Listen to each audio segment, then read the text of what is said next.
most countries around the world, when people hear about palm oil, the first thing that comes to their mind is deforestation, or maybe destruction of animal habitats, or maybe land grabbing. And while that narrative may be true on some of the large-scale industrial operations, the fact is that nothing ignores the realities that we face here in Liberia. You see, palm oil or oil palm is indigenous to Liberia as it is to most of the African countries. It grows naturally in the wild. And so by cultivating wild palm, it negates the need for someone to go and clear the rainforest to plant. Because again, this is God's gift to us. Nobody planted it. It's a wild crop that grows everywhere in Liberia. But as it is with most low-income countries, one of the greatest paradoxes that we have in Liberia is the paradox of poverty in the midst of plenty. 64% of Liberians live below the poverty line, despite our country being so rich in so many natural resources, and oil palm is one of them. Despite the fact that we have hundreds of thousands of acres of wild palm trees growing in all directions in this country, a majority of the smallholder farmers who make palm oil still live in poverty. Why is that? Well, number one is that the smallholder farmers don't have access to the right processing tools. They have to use their bare hands to squeeze out the palm oil. And when they do that, they lose about more than 50% of the expected oil yield. Number two, the very valuable palm kernels, which is a byproduct of palm oil production, are almost all discarded because, again, there are no market for palm kernels in most rural communities. And so J-Palm is solving what is essentially a last mile problem. We travel to these very rural areas and we meet with local leadership, we explain our business model, we explain our project, and we enter into partnership where we can provide access to more efficient processing tools for palm oil production. And so instead of farmers using their bare hands to make palm oil, they now have access to a machine that enables them to make 53% more oil from using the same quantity of palm fruit relative to if they're using just their bare hands to make the palm oil. Because the J-Palm, when you use the machine, you will get more oil. But for our traditional, you will get less oil. Because you will not able to process it good at the way the machine can process it. But in addition to that, we've also now created a market for palm kernels. So instead of throwing the palm kernels away, farmers can now earn extra income from trading the palm kernels. Currently, we operate in 51 communities in Bond County, and that's serving more than 5,000 smallholder farmers with these machines. And this is all made possible by partnerships with institutions such as Pacha Soap in the US, USADF, the United States Africa Development Foundation, as well as USAID and the Whole Planet Foundation. Initially, we did a partnership with USADF to expand the project first into 20 communities in Bond County, which we did. We built processing sites, we paid for the machines, and provided access to the machines in these communities for farmers to make their palm oil. But the trend that we saw was that each time we expanded into each village, all of the surrounding villages would contact us and ask us to expand into their villages as well, because there's such a need for this kind of intervention. And so we eventually did a partnership with the Whole Planet Foundation to expand into additional 30 communities, where we set up the mini mills and build processing sites.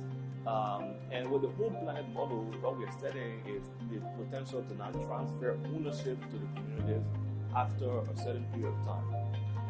But beyond just making palm oil and palm kernel oil, another thing that we're targeting is organic certification.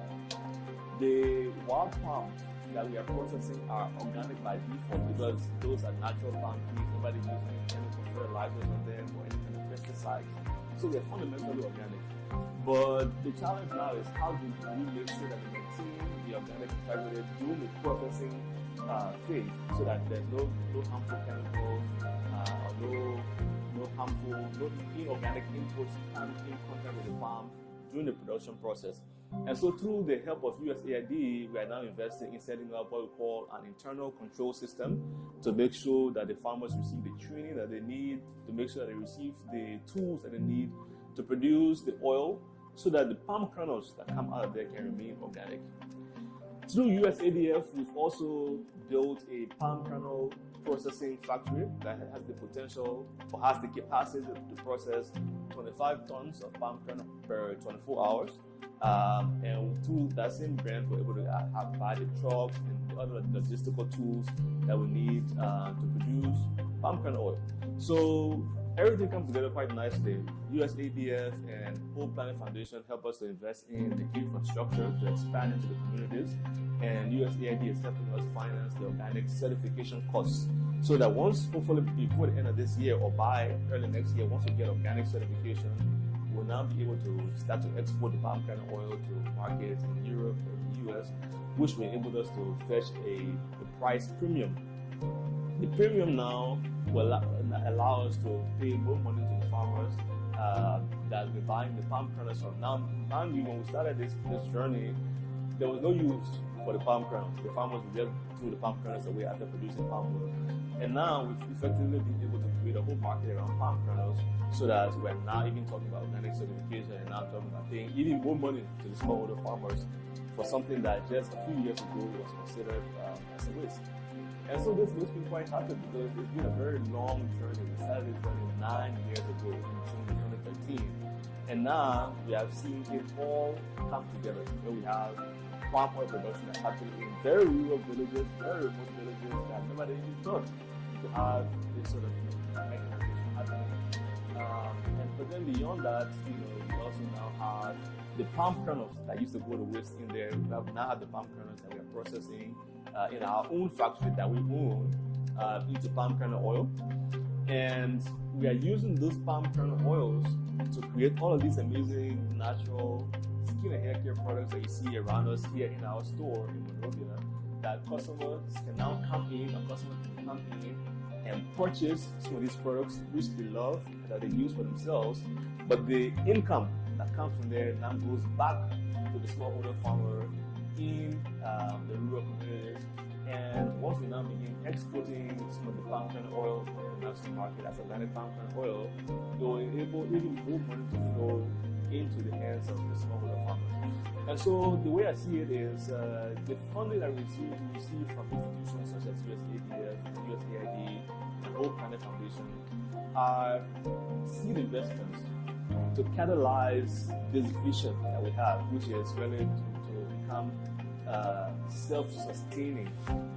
The whole model of J-Farm is exercised in self-sufficiency of that business, in using the resources that we already have as a basis to create jobs, as a basis to put money into the hands of smallholder farmers, ultimately as a basis to help to reduce poverty, using what we have to elevate ourselves.